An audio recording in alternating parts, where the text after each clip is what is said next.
با فیض و به احسانش ماهی رمضان آمد، با رزق فراوانش ماهی رمضان آمد.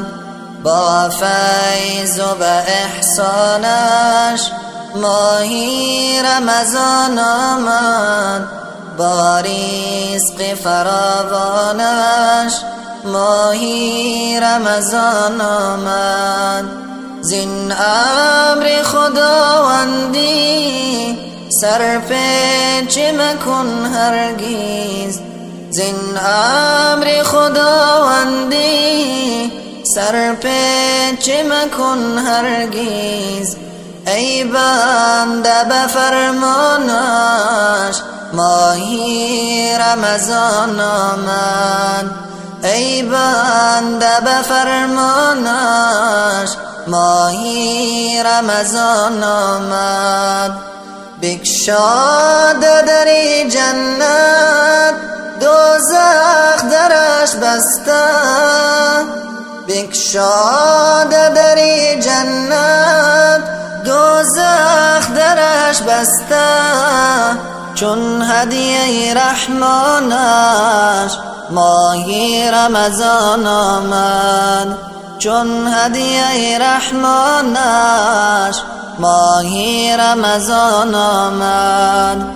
از تشنگی ترسانی و از گشنگی لرزانی، از تشنگی ترسانی و از گشنگی لرزانی.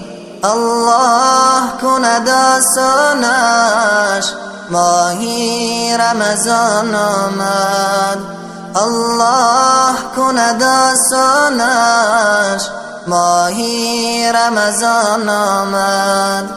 یک ماه به ما مهمان، یک ماهی پر از احسان، یک ماه به ما مهمان، یک ماهی پر از احسان. من مای پشیمانش ماهی رمضان آمد، من مای پشیمانش ماهی رمضان آمد.